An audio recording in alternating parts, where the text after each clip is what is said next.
হরে কৃষ্ণ। আজ আমাদের এই ভিডিওটা বানানোর উদ্দেশ্য হচ্ছে সনাতন ধর্মে এত গ্লানি বা সনাতন ধর্মকে আস্তে আস্তে মানুষ ভুলে যায়, সেই জন্য এই ভিডিওটাকে আপনারা দেখুন, জানার বিষয়টা আপনারা জানুন। তো প্রথম ওনার কাছ থেকে যেটা জানার বিষয়, আপনি যে সংসার ত্যাগ করে যে আপনি এই মহারাজ বানলেন, সেই উদ্দেশ্য সম্বন্ধে যদি আপনি কিছু বলেন। হ্যাঁ, আমাদের সুরেশ বাবু তিনি জয়পুর থেকে এই প্রশ্নটি করছে যে আমার সংসার ত্যাগের যে উদ্দেশ্য কেন, জগতের লোক তো একদিকে, আর আপনি কিভাবে এই সংসার ত্যাগ করে এই সন্ন্যাস ধর্ম গ্রহণ করেছেন। সেটা বলতে গিয়ে বিশেষ করে বলতে হয়, ভগবান যে প্রকৃতি শক্তি আছে, প্রকৃতি শক্তি থেকে জীব দুই প্রকার, একটা মুক্ত জীব, একটা বদ্ধ জীব। তা মুক্ত জীব যারা, তারা ছোট থেকেই সংসারের প্রতি উদাসীন, তারা একটা ভগবানের দিকে, ভক্তির দিকে তারা এগিয়ে যেতে চায়।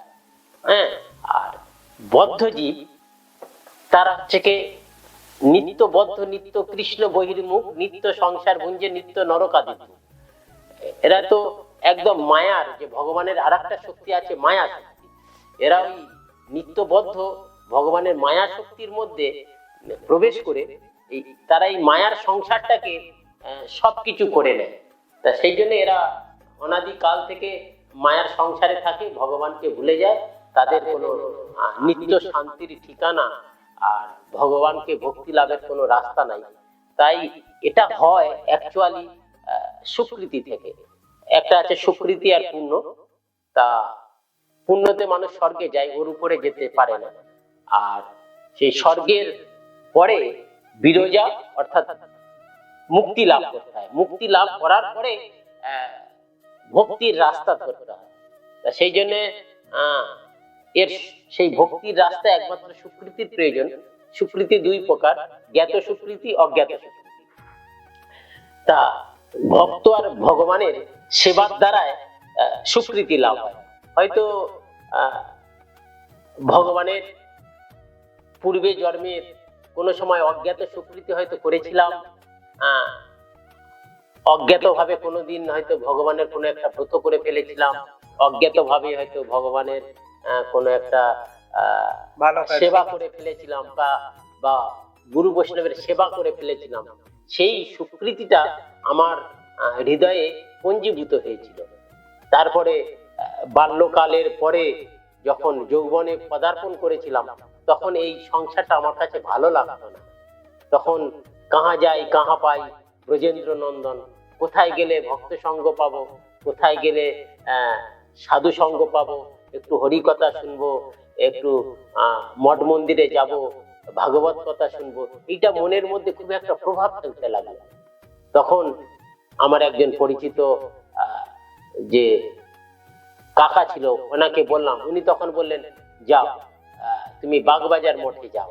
তখন আমি একা একা, তখন বয়স কত হবে, এই 14-15 বছর বয়স হবে। সেখানে এসে আমি ওখান থেকে প্রভুপাদের এক আশ্রিত ভক্তি স্বরূপ ভাগবত মহারাজ, তার কৃপা আমি পাই। তিনি আমাকে হরিনাম প্রদান করেন এবং সেই হরিনামটা সংখ্যাতীত ভাবে নাম জপ করতে পারেন, এবং শ্রবণ কীর্তন ভক্তির যে সাধনগুলো আছে তিনি আমাকে প্রদান করেন। আর আমি সেগুলো খুব সংসারের মধ্যে থেকেই আমি সেগুলো নিষ্ঠার সহিত পালন করি। পালন করার পরে অতি অল্প সময়ের মধ্যে, 6 মাসের মধ্যে, আর আমার এই ভব সংসার আর ভালো লাগতো না। আমি ছুটে বেড়াতাম যে কোথায় গেলে ভগবানের সান্নিধ্য পাবো। তখন আমাদের মায়াপুর শ্রী চৈতন্য মঠের একটি ব্রাঞ্চ আছে, যে ডায়মন্ড হারবার গৌরী মঠ, সেখানে পরিব্রাজক মহারাজ এবং ত্রিদণ্ডী মহারাজ, তার কাছে গিয়ে আমি নিবেদন করি।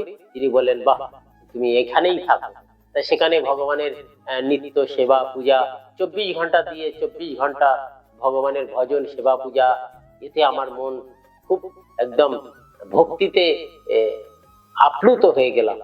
ইতিমধ্যে ধীরে ধীরে আমি গুরু বৈষ্ণবের চরণে নিজেকে সমর্পণ করলাম।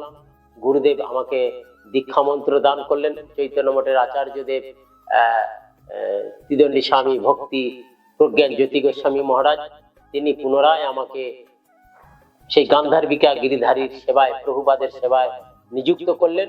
করে আমি সেই গুরুদেবের আনুগত্যে আদেশ নির্দেশ পালন করেছি এবং গুরুদেবের নিষ্কপটভাবে সেবা করেছি।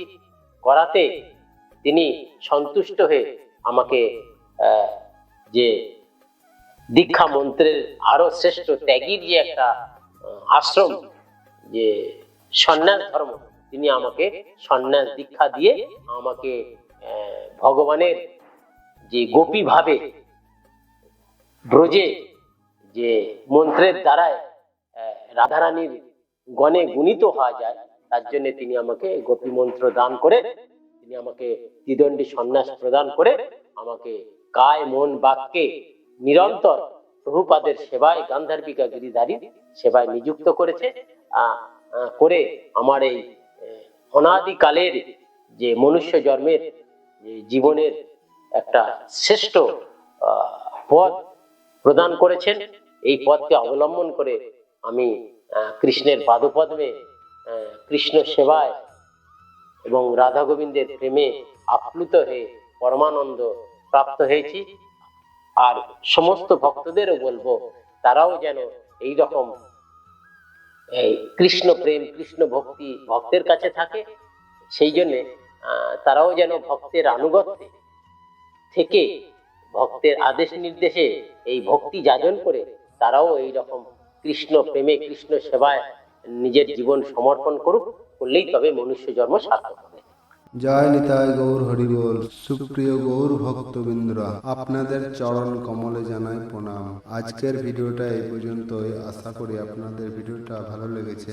ভিডিওটি ভালো লাগলে অবশ্যই আমাদের চ্যানেলটিকে সাবস্ক্রাইব করে আমাদের পাশে থাকবেন। তো রাধে রাধে।